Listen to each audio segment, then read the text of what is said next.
My name is Heather Simmons, 32, and I once believed family always comes first.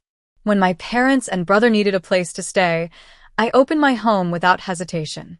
10 months, $9,300 in bills, and countless sleepless nights later, I found myself sleeping in my car after my mother's cutting words. If you don't like living with family, you can leave. The irony wasn't lost on me. It was my house, my mortgage, my rules being trampled. Before I tell you how I finally stood up for myself, let me know where you're watching from and hit subscribe if you've ever had to set boundaries with family. Trust me, what happened next changed everything. I've always been the responsible one in my family. After graduating college with honors, the first in our family to do so, I landed a job at Meridian Marketing where I worked my way up to senior marketing executive over 8 years. My parents, Walter and Dorothy, were proud but never quite understood the corporate world. My younger brother Kyle, for years my junior, took a different path, jumping between tech startups with periods of unemployment in between. Through careful budgeting and overtime projects, I saved enough for a down payment on a modest 3-bedroom house in Oak Ridge, a nice suburban neighborhood with tree-lined streets and good schools. I loved my little sanctuary, with its small backyard where I planted tomatoes and herbs, and the sunroom where I drink coffee on weekend mornings. The extra bedroom served as my home office and a guest room that rarely saw visitors.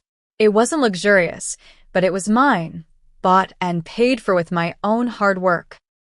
Family gatherings typically happened at my parents' place, a small 2-story home they'd bought 30 years ago. Sunday dinners were our tradition, with Mom's pot roast or Dad's grilled chicken bringing us together weekly. Kyle would sometimes bring girlfriends, and I occasionally invited friends. We weren't perfect, but we were close in that comfortable, low-maintenance way families can be when everyone has their own space. Everything changed last February. The tech industry experienced massive layoffs, and Kyle was among the casualties. That same month, Dad had a health scare. Not serious in the end, but enough to generate substantial medical bills not covered by their insurance. Their property taxes had increased, and suddenly, the mortgage they'd been managing for decades became untenable. I remember the Sunday dinner, when everything shifted. Instead of the usual laughter and casual conversation, an uncomfortable silence hung over the dining room. Mom's eyes were red-rimmed, Dad stared at his plate, and Kyle kept checking his phone nervously. "We need to talk about something," Dad finally said, his voice uncharacteristically small. "The bank sent a foreclosure notice yesterday." Mom started crying softly. "We tried everything, called everyone. Your Aunt Regina can't help. She's still paying for Cousin Megan's college. Uncle Timothy is underwater on his own mortgage." Kyle looked up from his phone. "My savings are gone. The severance wasn't much, and the job market is brutal right now." I sat there, fork frozen midway to my mouth, as the full picture emerged. My family was about to be homeless, with nowhere to turn. The solution seemed obvious to me then. "You can stay with me until you get back on your feet," I heard myself saying. "The guest room for you too, and Kyle can use the pull-out sofa. Just temporarily, of course, maybe 2 or 3 months until things stabilize." The relief on their faces was immediate and profound. Mom hugged me so tightly I could barely breathe. Dad's eyes welled with tears, and Kyle gave me a fist bump across the table. "We'll help with groceries and cleaning," Mom promised. "You won't even notice us there." "And I'll be job hunting full-time," Kyle added. "First paycheck I get, I'm contributing." "This is just until the insurance settlement comes through, and we can find a smaller place," Dad assured me. 3 months tops. We spent that evening planning the logistics. They would bring only essential belongings, storing the rest in Uncle Timothy's garage. Mom would cook dinner on weeknights, since I often worked late. Kyle would handle the yard work and take out the trash. Dad would help with minor repairs around the house that I'd been putting off. It felt like a reasonable plan, a family coming together in crisis. The move-in day went surprisingly smoothly. I cleared space in closets and drawers, put fresh linens on beds, and stocked the refrigerator. There was an almost festive atmosphere as we arranged furniture and unpacked essential items. That night, we ordered pizza and watched a movie together in the living room, everyone expressing gratitude and optimism about the future. For the first few weeks, things went according to plan. Mom cooked delicious meals, Dad fixed the leaky bathroom faucet and wobbly porch step, and Kyle kept the lawn looking neat. I adjusted my work schedule, taking early morning conference calls before everyone woke up. My boss Janet was understanding when I explained the situation, even offering flexibility for me to work from home more often. But small issues began to surface. I'd come home to find dishes piled in the sink, despite our agreement about cleaning up. Kyle's belongings gradually spread throughout the living room, creating a permanent lived-in look. My parents started rearranging kitchen cabinets without asking, insisting their system made more sense.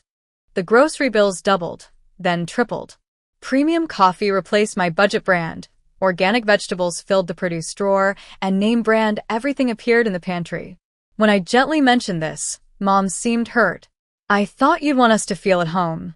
We're eating as a family now, so naturally, it costs more." Work calls became increasingly difficult to manage. My home office had excellent soundproofing, but Kyle's video games or my parents' television would often be loud enough to penetrate. More than once, I had to apologize to clients for background noise. My colleague Stephanie noticed my growing frustration during our weekly team check-ins. "Everything okay at home?" she asked after one particularly tense meeting. "Just adjusting to a full house," I replied, attempting to sound casual. "They'll be moving out soon." I still believed that then. I still had hope. As the 3-month mark approached, I began dropping subtle hints about the timeline we'd established. "Have you found any promising apartments yet?" I asked my parents over breakfast. "How's the job search going?" I questioned Kyle during commercial breaks of shows we watched together. The responses were vague and evasive. "The rental market is impossible right now," Mom would sigh. "Everything is either unaffordable or in dangerous neighborhoods." Dad would nod in agreement. "We're looking, sweetie, but at our age, we need to be careful about where we end up." Kyle was more direct in his dismissal. "I had 2 interviews last week, but one was commission-only sales, and the other wanted me to relocate to Phoenix. Not exactly ideal options." What he didn't mention, but I later discovered from his friend Taylor who visited, was that he'd been offered a decent position at a smaller tech company, but declined it because the salary was below what he felt he deserved. My work situation deteriorated rapidly. The quarterly marketing presentation, a crucial event where team members showcased their campaigns to the executive board, was approaching. I'd been preparing for weeks, staying late at the office to avoid the distractions at home. 2 days before the presentation, I needed to finalize my slides and practice my delivery. I came home early, planning to lock myself in my office for the evening. Instead, I found Kyle had moved his gaming setup into my workspace, complete with dual monitors and tangled cords everywhere. My desk had been pushed against the wall to make room for his elaborate chair. "What is this?" I asked, not bothering to hide my frustration.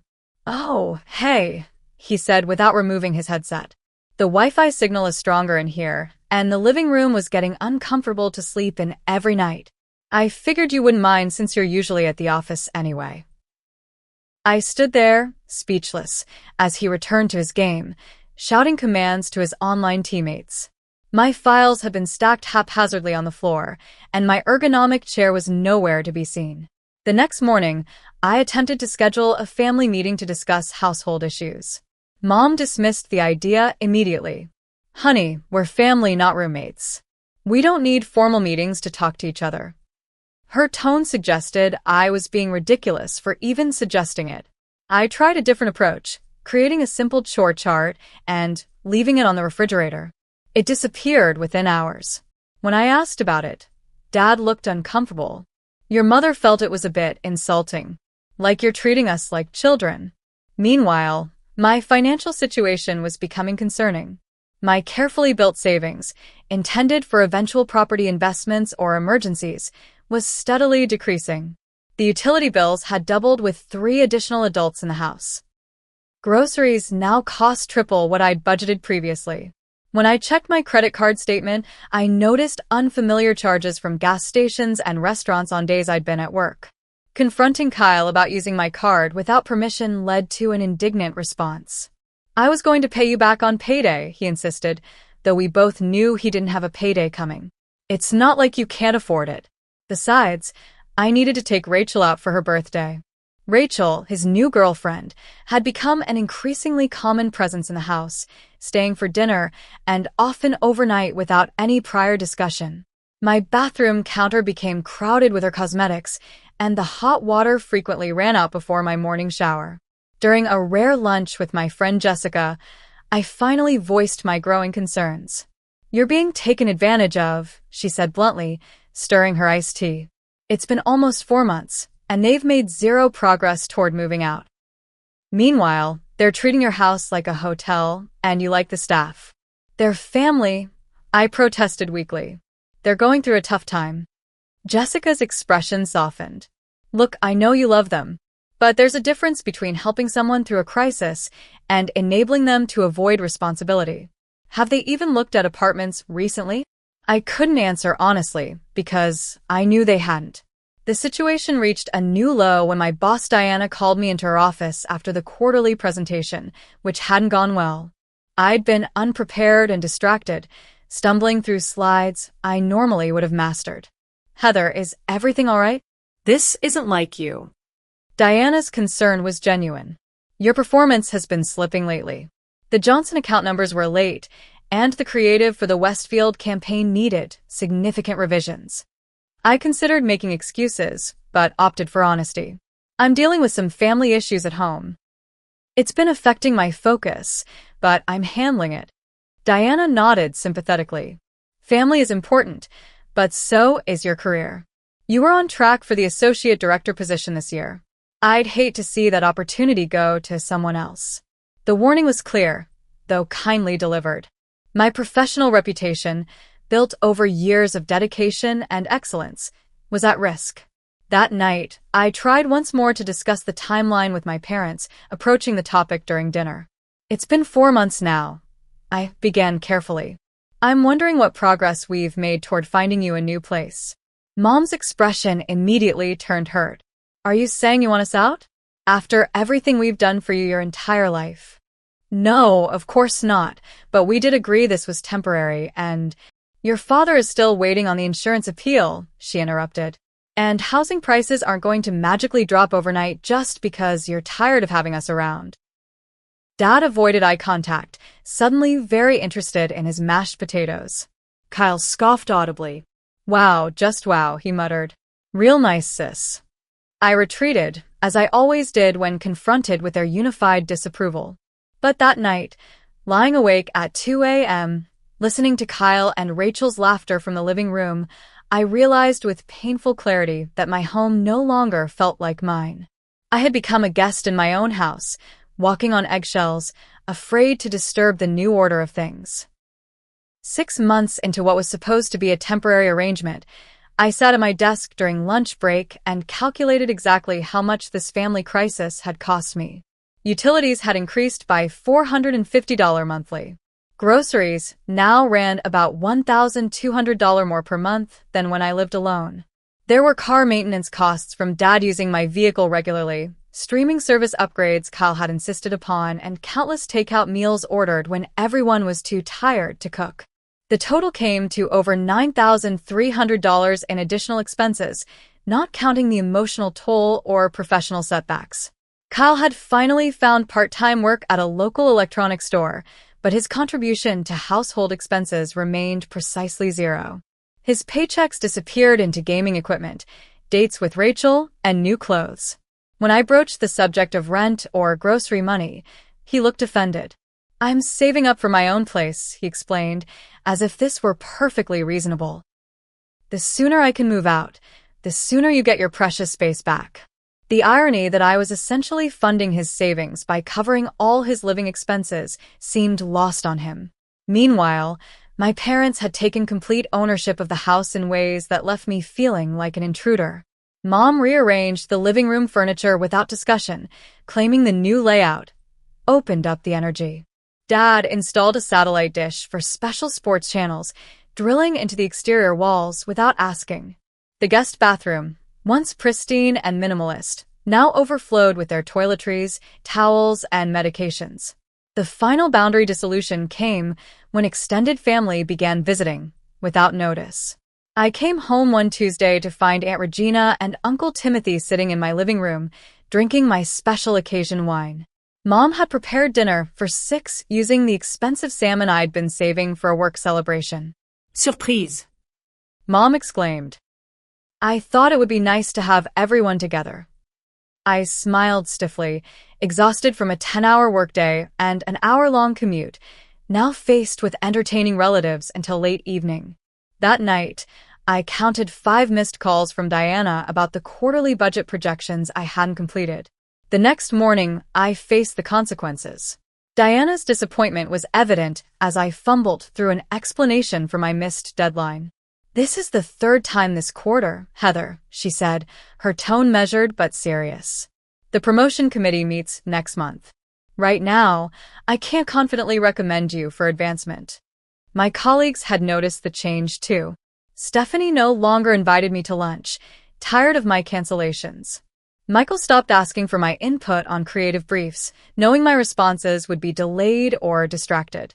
I began using sick days not for actual illness, but to recover emotionally from the constant tension at home. The physical space had become unrecognizable. Cleaning responsibilities fell entirely to me, despite early promises of shared chores. I'd spend weekends scrubbing bathrooms, vacuuming floors, and doing mountains of laundry while my family relaxed, leaving dishes in the sink and clothes on the floor with casual disregard. Family meals, once a source of comfort, became another obligation. Mom would start dinner, but mysteriously disappear when it came time for cleanup. Kyle and Rachel would emerge from the living room just as food was served, eat quickly, and vanish again, leaving their plates for someone else to handle. My health began suffering noticeably. Insomnia became my nightly companion, with racing thoughts keeping me awake until dawn. Stress headaches occurred so frequently that I kept pain relievers in my desk, car, and purse.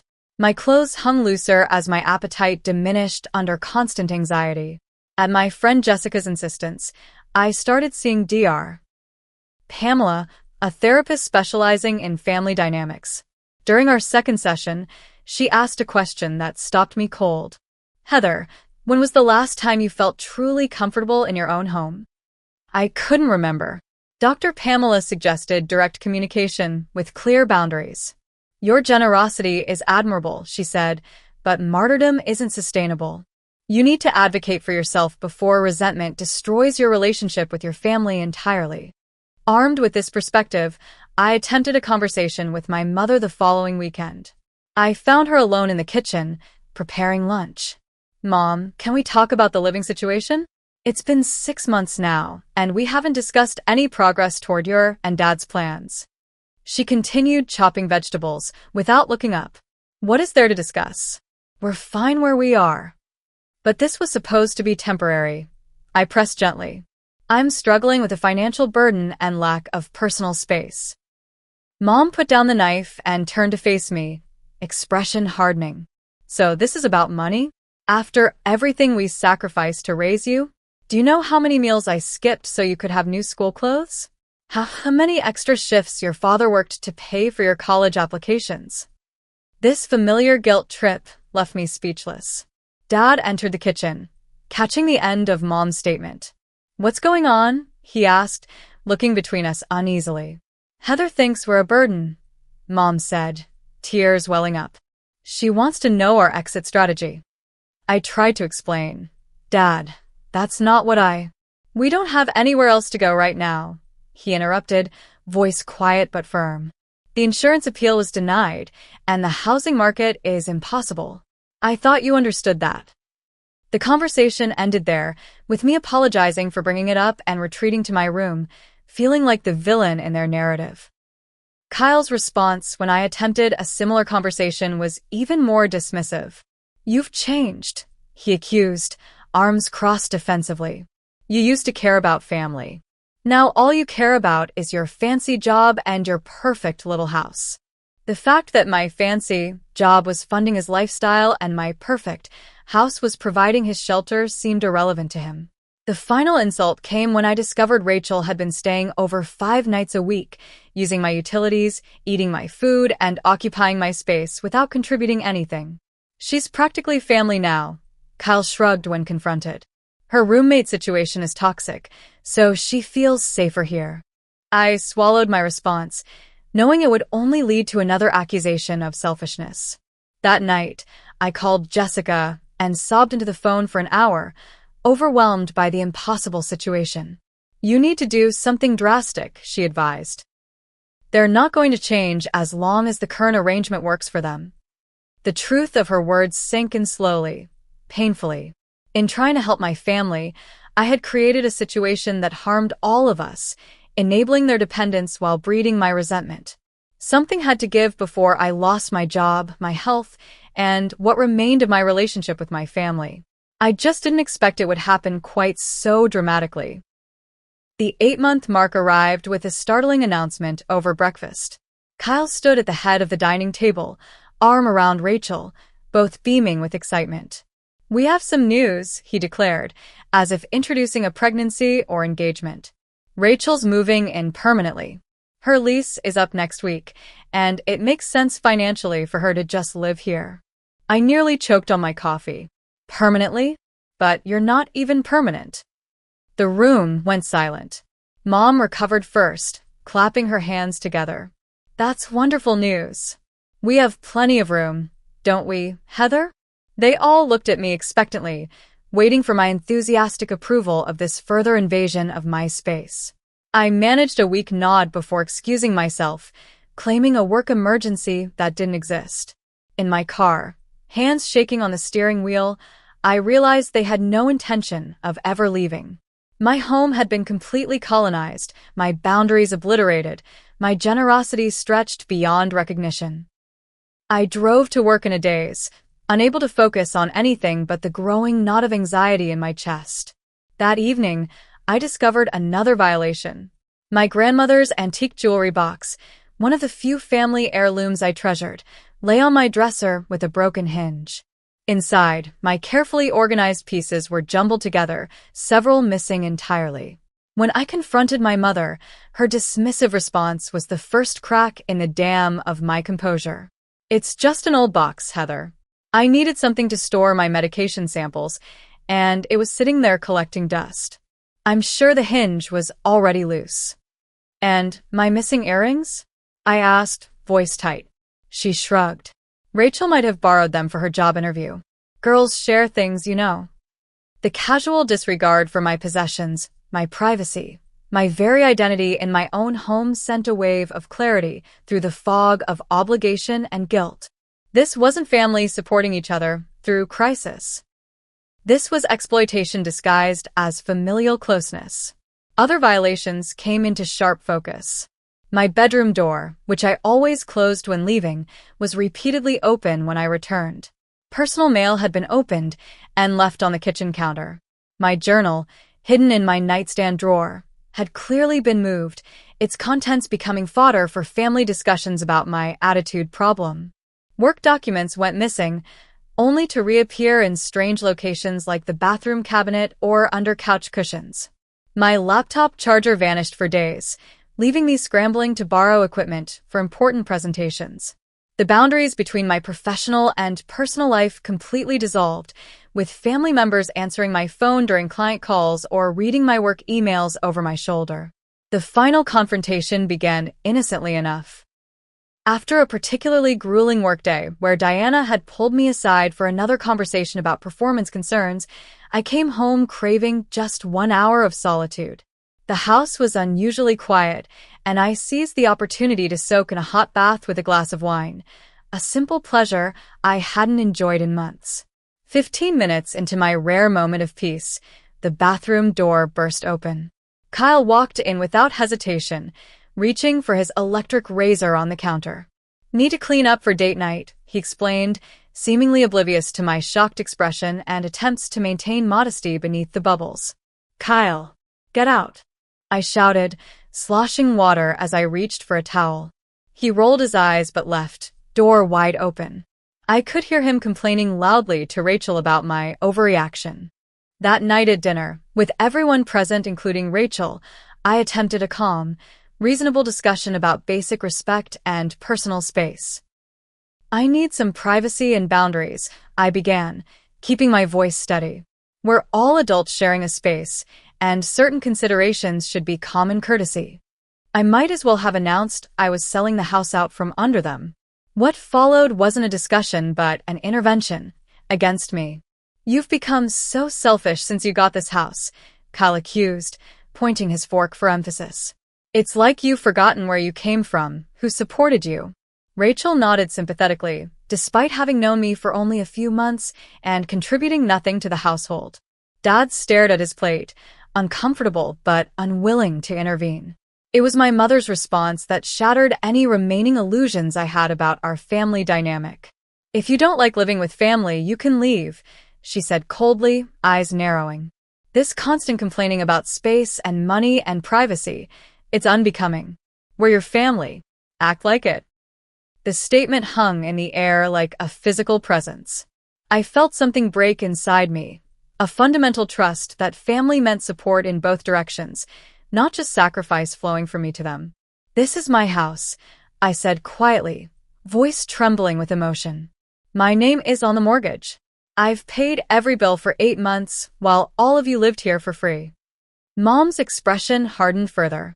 And there it is, the real Heather. Always keeping score, always thinking about herself first.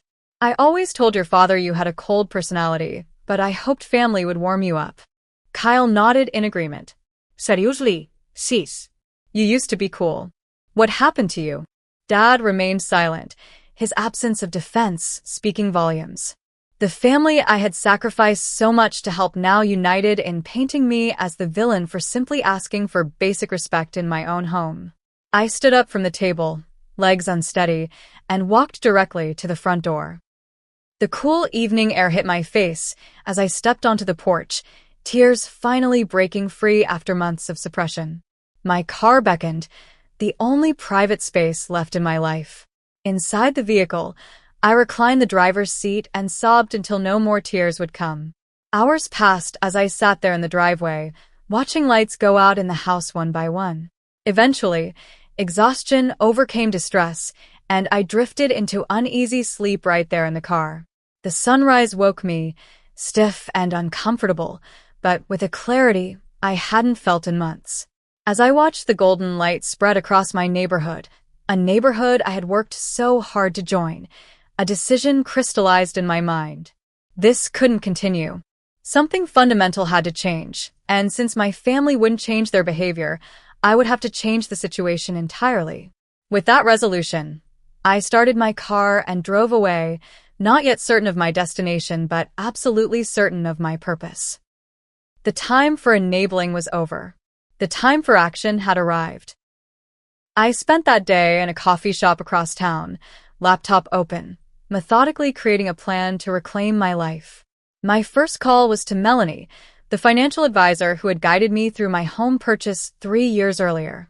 $9,000 in additional expenses over 8 months is significant, she confirmed after reviewing my spreadsheets.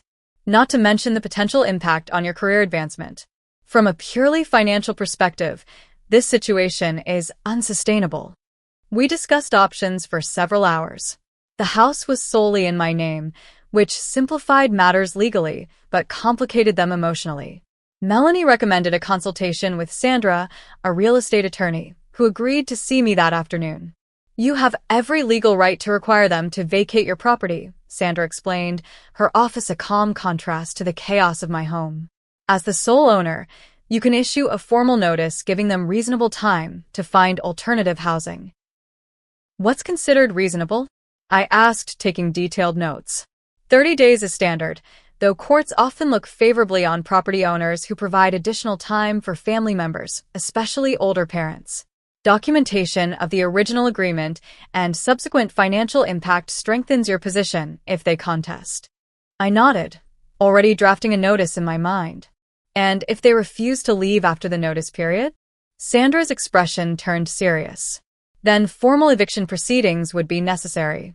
It's a last resort, especially with family, but understanding your legal options provides leverage in what will likely be an emotional conversation.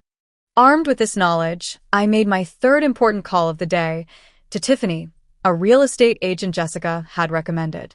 I need a small apartment, available immediately, preferably furnished. Budget is flexible, but security is essential. Tiffany worked quickly, sending listings to my email within hours. During my lunch break the next day, I viewed 3 properties, settling on a 1-bedroom unit in a secure building with keycard access and 24-hour concierge. The rent was higher than I'd hoped, but the peace of mind seemed worth every penny. "How soon can I move in?" I asked, standing in the empty living room that already felt more like home than my house had in months. "The owner is eager. We could have paperwork completed by tomorrow, keys in your hand by the weekend," Tiffany replied. That evening, instead of going home, I drove to a storage facility and rented a unit. Over the next 3 days, during work hours when I knew the house would be empty, I systematically removed irreplaceable items, family photographs, important documents, sentimental treasures, and essential work materials. Each item went either to storage or my new apartment, which I furnished minimally with online orders delivered directly there. Jessica helped with logistics, meeting delivery people, and organizing the apartment while I maintained appearances at work and home. "This is like a covert operation," she commented as we arranged kitchenware in my new space. "It feels like one," I admitted. I never thought I'd be sneaking around my own house, afraid to move my own possessions. My neighbor Marcus, a retired police officer who had always been friendly, agreed to keep an occasional eye on my house once I moved out. "Family situations can get complicated," he acknowledged when I explained vaguely.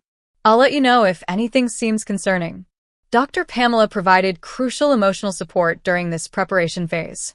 "What you're doing isn't abandonment," she assured me during an emergency session. "It's establishing necessary boundaries after numerous attempts at reasonable communication.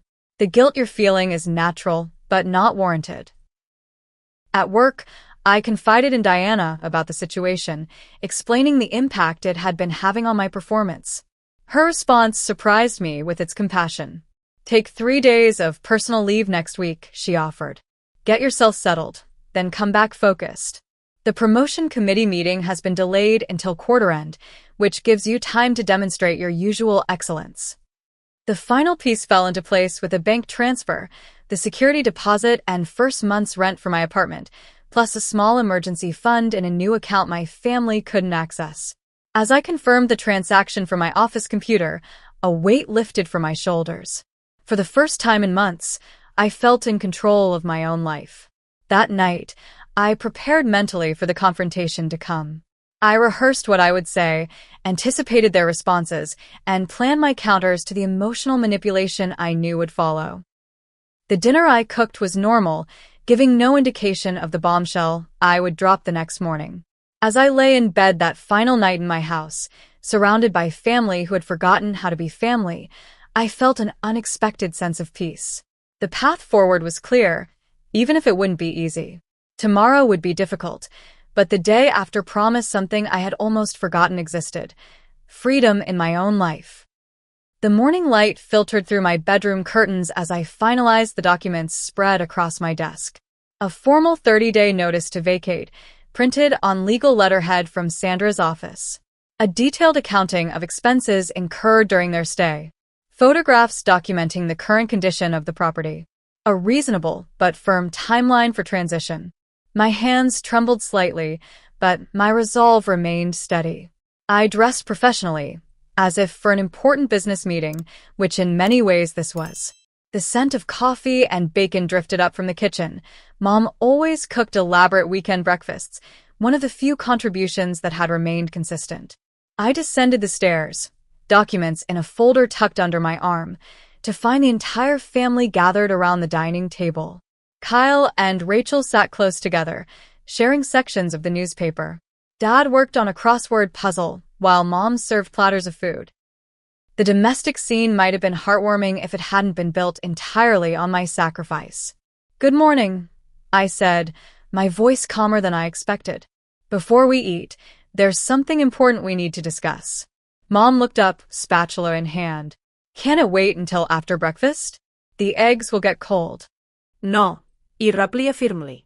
It can't wait any longer. Something in my tone silenced the usual deflections. I took a seat at the head of the table, my table, and placed the folder in front of me. I've made a decision about our living arrangement. I began, maintaining eye contact with each of them in turn. This situation has become unsustainable for me, both financially and emotionally. Kyle scoffed, but I continued before he could interrupt. This is a formal 30-day notice to vacate the property, I said, removing the document and placing it in the center of the table. I've also prepared an itemized list of expenses I've covered during your stay, totaling over $9,000 and documentation of property damage that's occurred. The shock on their faces might have been comical under different circumstances. Mom's mouth opened and closed without sound. Dad's crossword puzzle lay forgotten. Rachel looked uncomfortably at Kyle, whose face flushed with anger. You can't be serious, he finally sputtered. Where are we supposed to go with just 30 days' notice? The same place you were planning to go when you agreed to stay here temporarily 8 months ago, I replied evenly. I've provided a list of affordable housing options on the second page, including senior living communities with immediate availability for Mom and Dad and apartment complexes currently offering move-in specials. Mom found her voice, immediately shifting to the familiar territory of guilt and manipulation. After everything we've done for you, this is how you repay us? Throwing your own parents onto the street like garbage. I'm not throwing anyone onto the street, I countered, prepared for this exact argument. I'm giving reasonable notice and options for transition, which is more consideration than any of you showed when making decisions that affected my home, my career, and my well-being. Dad finally spoke, surprise evident in his expression. Heather, surely we can discuss this. We're family. We have discussed it repeatedly for months. Every attempt at reasonable conversation has been dismissed or twisted to make me the villain for simply asking for respect in my own home. I turned to face my mother directly. Last night, you told me if I don't like living with family, I can leave. But this is my house, my mortgage, my investment. I'm not leaving, but you need to. The stunned silence that followed was broken by Kyle pushing back from the table violently, chair scraping against hardwood. This is bullshit, he declared. You've become some corporate robot who cares more about money than her own family. This isn't about money, I replied, maintaining my composure. It's about boundaries and mutual respect, neither of which have existed in this house for months. I've subsidized your lifestyle while you've contributed nothing, not financially, not through chores, not even basic courtesy. Rachel, looking increasingly uncomfortable, tugged at Kyle's sleeve. Maybe we should go for a walk, cool down a bit. He shook her off. No, I want to hear how Sister of the Year justifies this. I opened the folder again, removing a second document. I'm willing to provide reasonable moving assistance, including 2 weeks of hotel accommodation if needed, and a partial security deposit for your next residence. This offer is contingent on the property being vacated in the condition documented here, with all belongings removed by the specified date. Mom burst into tears, the dramatic sobs I recognized from childhood disagreements. My own daughter, treating us like strangers. What will people think? They'll think what they already know, that I opened my home to help family through a crisis, and that help was taken advantage of until boundaries became necessary. The conversation deteriorated from there, cycling through predictable patterns of accusation, guilt-tripping, and attempts to renegotiate. I remained firm, referring back to the documented agreement and timeline. After an exhausting 2 hours, I excused myself, explaining that I had errands to run. You can review the documents, and we can discuss any practical questions tomorrow, I said, gathering my purse. The decision itself is not negotiable. As expected, the fallout was immediate and intense. Within hours, my phone exploded with messages from extended family. Aunt Regina expressed shock at my cruelty. Uncle Timothy suggested I needed professional help for my selfish tendencies. Cousins I barely spoke to weighed in with their disapproval. On social media, Vague posts appeared alluding to ungrateful children and family betrayal, strategically designed to garner sympathy without providing context. I muted notifications and focused on finalizing arrangements for my temporary relocation to Jessica's guest room until the situation stabilized. The following days brought escalating attempts to undermine my decision. Mom accidentally broke a vase that had belonged to my grandmother. Kyle announced loudly that they might need more time than the notice provided. Dad made tearful appeals to family harmony while taking no actual steps toward finding alternative housing. Through it all, I maintained the boundary I had established. When emotional manipulation failed, threats emerged. Kyle suggested they might simply refuse to leave, forcing me into costly legal proceedings. Mom hinted that certain family heirlooms might disappear during the move. Dad raised concerns about his health deteriorating from the stress of relocation. I responded by having the formal notice delivered by certified mail, documenting the property's condition with dated photographs, and installing security cameras in common areas after informing everyone of their presence. My attorney advised these precautionary measures might seem excessive for family, but were entirely reasonable given the circumstances. The final countdown to the vacancy deadline began with a mixture of tension and grudging progress. Mom and Dad located a senior apartment complex with an immediate opening, though they complained constantly about its smaller size and distance from their friends. Kyle and Rachel found a roommate situation they could afford, though he insisted repeatedly that it was beneath his professional status. I stayed with Jessica during this transition period, visiting the house only to check on progress and ensure no further damage occurred. The distance provided clarity I hadn't experienced in months, reinforcing that my decision, while difficult, was absolutely necessary for my well-being. The day before the deadline, I returned to find boxes stacked in the entryway and a surprising level of compliance with the move-out terms. Dad acknowledged me with a nod that contained more resignation than anger. Mom maintained cool distance, but had clearly been packing systematically. Kyle and Rachel were already gone, having moved their belongings out the previous evening without saying goodbye. "We'll be out by noon tomorrow," Dad said quietly as I inspected the nearly empty guest room. "The cleaning service is scheduled for the afternoon." I nodded, surprised by this unexpected consideration. "Thank you." He hesitated, looking older and more vulnerable than I remembered. "This isn't how I wanted things to end up." "It doesn't have to be an ending," I replied carefully. "Just a necessary reset of boundaries." He didn't respond, but something in his expression suggested he understood more than he was willing to acknowledge aloud. It wasn't reconciliation, not yet, but perhaps the first step toward a healthier relationship built on mutual respect rather than obligation and guilt.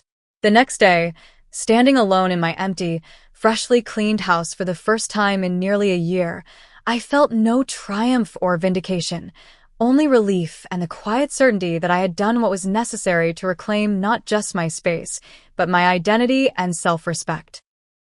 6 months after reclaiming my home, the transformation in my life was profound. My new living situation, back in my own house after the thorough cleaning and minor repairs, felt like a sanctuary. I had repainted the walls, rearranged furniture, and implemented small changes that reclaimed the space as distinctly mine. The guest bedroom became a reading nook with a comfortable daybed for occasional visitors who respected boundaries. My home office returned to its former efficiency, supporting my renewed professional focus. At work, my performance rebounded quickly. Diana noticed the change immediately, commenting on my renewed energy and attention to detail. The promotion to Associate Marketing Director came through during the next quarterly review, accompanied by a significant salary increase and expanded responsibilities. My colleagues remarked on my comeback, though few knew the personal struggles behind my previous performance issues. Therapy with Dr. Pamela continued, focusing now on healing rather than crisis management. Family relationships are particularly challenging because they're entangled with our core identity, she explained during one session. You're doing the difficult work of redefining those relationships on healthier terms. The aftermath with my family unfolded gradually. My parents settled into their senior apartment, initially maintaining minimal contact punctuated by occasional guilt-laden messages. Kyle and Rachel's roommate situation dissolved after 2 months, leading to separate apartments and eventually a breakup when financial realities strained their relationship. My brother's experience with genuine independence proved unexpectedly transformative. Forced to manage his own expenses and household responsibilities for the first time at 30, he struggled initially but slowly developed competencies he'd avoided for years. Our communication remained limited to holiday text messages for the first 3 months, then gradually expanded to occasional coffee meetings on neutral ground. During one such meeting, Kyle surprised me with an observation. "I get it now," he said, stirring his latte thoughtfully. "The budget stuff, the cleaning schedules, all the things you tried to explain. It's different when it's all on you." It wasn't quite an apology, but it represented growth I hadn't anticipated. "It's a lot to manage," I acknowledged. "How's the new job going?" He'd finally accepted a position below his ideal salary but with growth potential and stability. "It's actually good. My boss says I have untapped potential if I can improve my follow-through."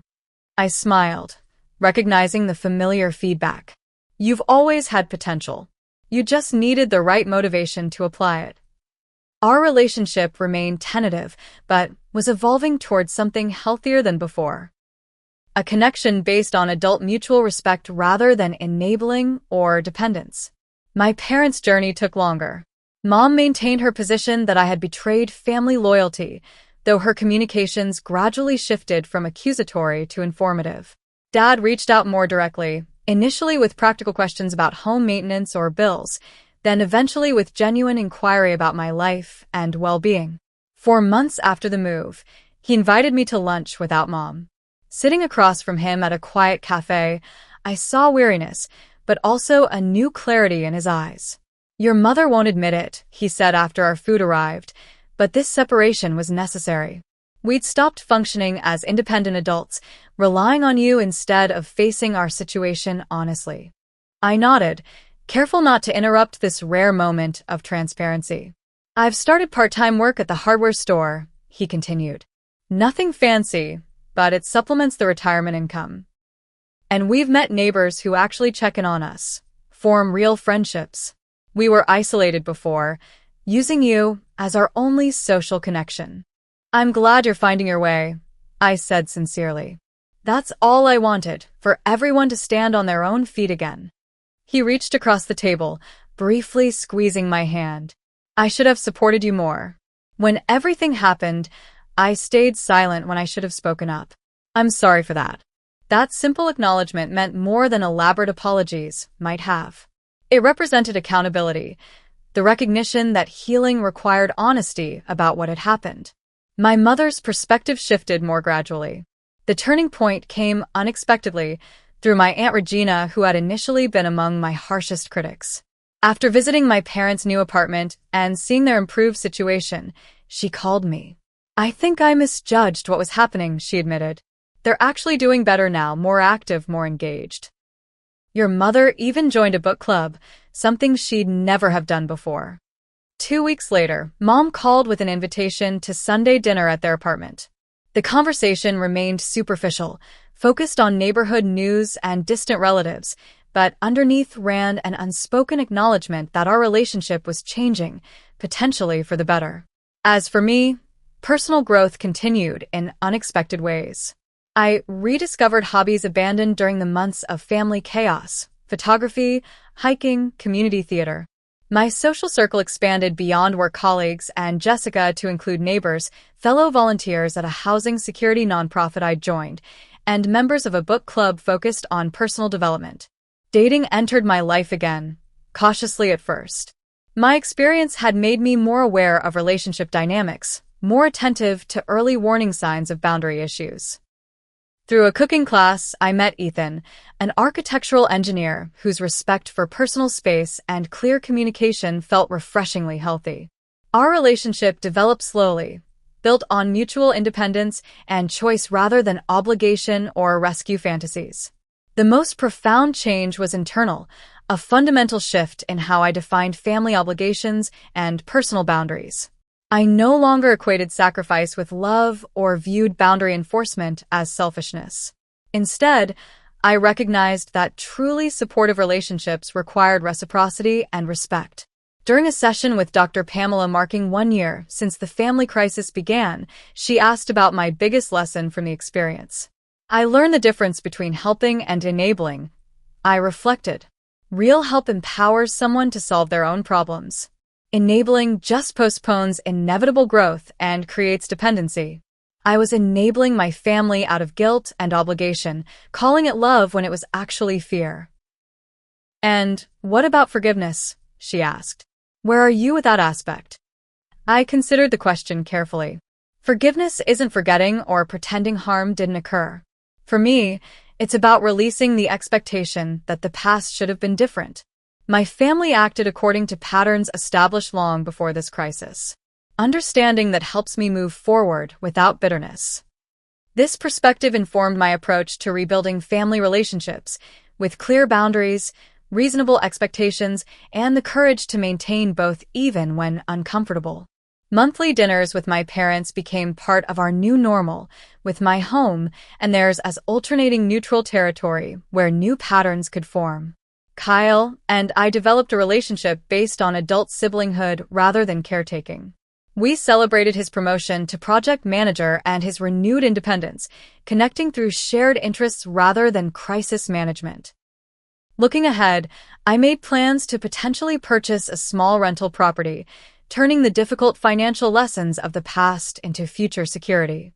I mentored junior colleagues facing their own family boundary challenges, sharing perspective without oversharing personal details. The final healing came in redefining family itself, expanding beyond blood relations to include chosen connections based on mutual respect and genuine care. Family wasn't simply who shared your DNA or your roof, but who honored your humanity while supporting your growth. As I drove home from dinner with my parents on a cool autumn evening, exactly 1 year after the night I'd slept in my car, I reflected on the journey. The road had been painful but necessary, leading not to the destruction of family bonds but to their reconstruction on healthier foundations. In setting boundaries, I hadn't rejected my family. I had simply created the conditions where authentic connection became possible. The house waiting for me was peaceful now, filled with objects and spaces that reflected my values and supported my well-being. It was mine again, but I was ready to share it, on my terms, with those who demonstrated respect and reciprocity. Have you ever had to make difficult decisions about boundaries with people you love? The hardest lessons often come from situations where doing the right thing feels wrong at first. If this story resonated with you, please like and subscribe to hear more journeys of growth through challenge. Share in the comments how you've navigated family boundaries in your own life. Your experience might help someone else finding their way through similar struggles. Thank you for listening to my story, and remember, true family supports your growth, not just your giving.